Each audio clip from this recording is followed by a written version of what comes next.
Hi everyone, I'm glad you're here. Thank you very much for joining me. It is Wednesday, March 12th, 2025. There was a really unusual earthquake off the coast of Point Hope, Alaska. USGS gave it an intensity level of 4, which means some of the people maybe close to the area said it felt like a 3 to maybe a 3.5. Felt indoors by many people, outdoors by a few. At night, they may have been woken up. Dishes, windows, doors were rattling. Automobiles would have rocked noticeably. The depth would have been about 23, maybe 24 miles, or 38.5 kilometers. No one said that they felt this earthquake.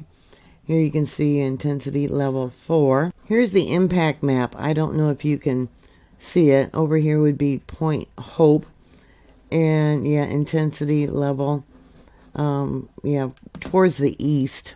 What makes this unusual is Point Hope, Alaska, is located on the northwestern coast of the state, far from most seismically active regions, typically associated with major fault lines like the Aleutian Trench or the Denali Fault.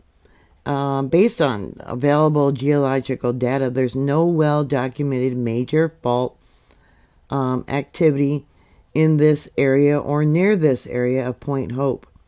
However, the broader tectonic setting of Alaska and the seismicity activity in the region can provide context for understanding nearby faults and systems of earthquake potential.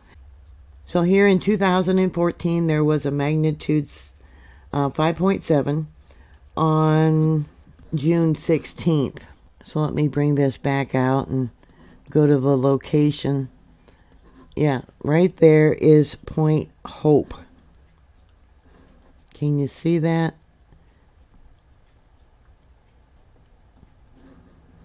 Now they do have the Brooks Range fault system located southeast of Point Hope. It contains faults associated with compressional tectonics from the collision of the Pacific Plate with the North American Plate. These faults are not well known or as active as the Denali Fault, but can still produce earthquakes. The distance from Point Hope to the Brooks Range is roughly about 200 to 300 miles. So these faults are not near in any local sense, but it is the closest significant tectonic feature. Point Hope in the past has had small micro earthquakes, maybe a magnitude 2 or less, suggesting the presence of minor unmapped faults. They haven't done a really, much research in this location. The microquakes could be a minor adjustment to the tectonics, crustal adjustments from distant tectonic forces. Now the Denali Fault, this is a major strike-slip fault responsible for the 2002 7.9 earthquake, but it's located over 500 miles, 800 kilometers southeast of Point Hope.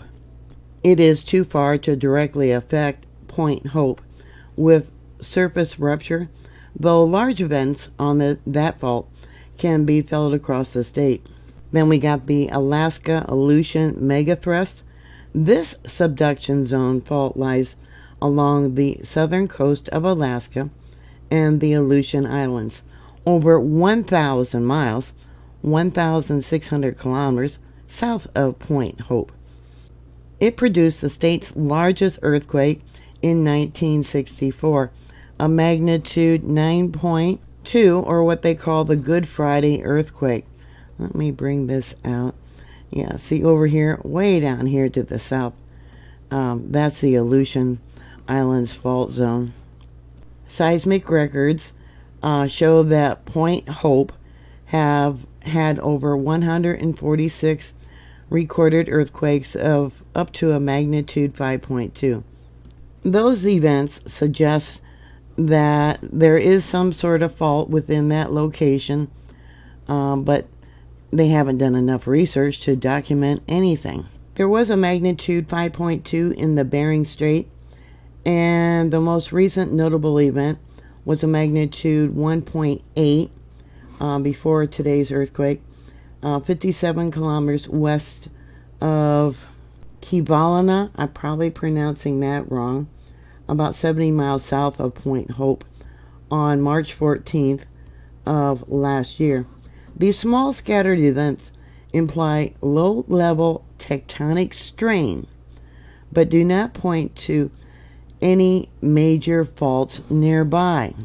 The seismic risk there in Point Hope is low compared to southern Alaska, with activity likely driven by distant tectonic forces rather than local prominent faults.